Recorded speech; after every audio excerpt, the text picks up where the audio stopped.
ಎಲ್ರಿಗೂ ನಮಸ್ತೆ, welcome back to my another mini vlog. ಬೆಳಿಗ್ಗೆ ಫಸ್ಟ್ ಮಾಡಿ ಕೆಲಸನೇ ವಾಷಿಂಗ್ ಮಿಷಿನ್ ಬಟ್ಟೆ ಹಾಕ್ತೆ. ನೆನ್ನೆ ಹೇರ್ ಕಟ್ ಮಾಡಿಸಿದೆ. ನಾನು ವೀಕ್ಲಿ ಒಂದ್ಸಲ ಹೇರ್ಗೆ ಆಯಿಲ್ ಅಪ್ಲೈ ಮಾಡ್ತೀನಿ. ಸೊ ಆಯಿಲ್ ಅಪ್ಲೈ ಮಾಡಿ ನಾನು ಕೂಡ ಸ್ವಲ್ಪ ದಿನದಿಂದ ಎಕ್ಸಸೈಸ್ ಮಾಡೋದನ್ನು ಅಭ್ಯಾಸ ಮಾಡ್ಕೊಂಡಿದ್ದೀನಿ ಇತ್ತೀಚಿನ ದಿನಗಳಿಂದ. ಎಕ್ಸಸೈಸ್ ಮಾಡೋಕ್ಕೆ ಸ್ಟಾರ್ಟ್ ಮಾಡಿದಾಗಲಿಂದ ನನ್ನ ಬಾಡಿಯಲ್ಲಿ ತುಂಬಾ ಚೇಂಜಸ್ ಕಂಡಿದೆ.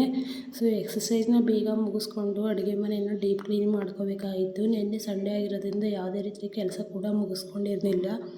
ಬೇಗ ಎಕ್ಸಸೈಸ್ ಮಾಡಿ ಅಡುಗೆ ಮನೆಯೂ ಕೂಡ ಡೀಪ್ ಕ್ಲೀನಿಂಗ್ ಮಾಡ್ಕೊಂಡೆ. ಅಷ್ಟೊತ್ತಿಗಾಗಲೇ ಟೈಮ್ ಆಯಿತು. ಇವತ್ತು ನಮ್ಮ ಹಸ್ಬೆಂಡ್ ಹೊರಗಡೆ ಹೋಗಬೇಕಾಯ್ತು ಹಾಸ್ಪಿಟಲ್ಗೆ. ಸೊ ಬೇಗ ಆಗೋಕ್ಕೆ ಮ್ಯಾಗಿ ಮಾಡ್ಕೋಬೇಕಾಗಿತ್ತು. ಸ್ಕೂಲ್ ಕಳಿಸ್ಬೇಕಾಯ್ತು. ಅದಕ್ಕೆ ಬೇಗ ಆಗಿ ಮ್ಯಾಗಿ ಮಾಡಿಕೊಂಡೆ. ಕೂಡ ಹೊರಟರು. ಫ್ರೆಶ್ ಅಪ್ ಆಗಿ ದೇವ್ರ ಪೂಜೆ ಮುಗಿಸ್ಕೊಂಡೆ. ಅಷ್ಟೊತ್ತಿಗೆ ಹಸ್ಬೆಂಡ್ ಬಂದು ಹೊಟ್ಟೆ ಹಸಿ ಅಂತಿದ್ರು. ಅವರೇ ಸರಿ ಅಂತ ಅವರೇ ಹೋಗಿ ಎಗ್ ರೈಸ್ ಮತ್ತು ತಿಂದ್ಬಿಟ್ಟು ಸ್ವಲ್ಪ ರೆಸ್ಟ್ ಮಾಡಿದ್ರು. ನಮ್ಮ ಹಸ್ಬೆಂಡ್ ಮನೇಲಿದ್ರೆ ಏನೇನಾರು ತಿಂತಾ ಇರಬೇಕು. ಸೊ ಹೊರಗಡೆ ಹೋಗಿ ಪಾನಿಪುರಿ ತಿನ್ಕೊಬರೋಣ ಅಂದರೆ ಸರಿ ಅಂತ ಹೊರಟು. ಅಷ್ಟೊತ್ತಿಗೊಂದು ಪಾರ್ಸಲ್ ಬಂದಿತ್ತು. ಸೊ ನಾನು ಅಲ್ಲಿಂದ ಬಂದು ಫ್ರೆಶ್ ಅಪ್ ಆಗಿ ನನ್ನ ಡೈಲಿ ರೋಟೀನ್ ಸೀರಮ್ ಏನಿದೆ ಅದನ್ನು ಅಪ್ಲೈ ಮಾಡ್ತಿದ್ದೆ. ಇದಂತೂ ನಂಗೆ ತುಂಬ ರಿಸಲ್ಟ್ ಕೊಟ್ಟಿದೆ. ಹಾಗೆ ಸಂಜೆ ನನಗೆ ಖಾಲಿ ಟೀ ಮಾಡ್ಕೊಡು ಅಂದ್ರೆ ನಾನು ಜೀರೋ ವಾಟರ್ ಮಾಡ್ಕೊತಿದ್ದೆ. ಅವರು ಚರ್ಮುರಿ ಬೇಕು ಅಂತ ಮಾಡ್ಕೊತಿದ್ದೆ. ಅವ್ರಿಗೆ ವೀಡಿಯೋ ಅಂದರೆ ಇಷ್ಟ ಆಗಲ್ಲ. ನೈಟ್ ಊಟಕ್ಕೆ ದಾಲ್ ಮತ್ತು ಫಿಶ್ ಫ್ರೈ ಮಾಡ್ಕೊಂಡು ವೀಡಿಯೋ ಇಷ್ಟ ಆದ್ರೆ ಒಂದು ಲೈಕ್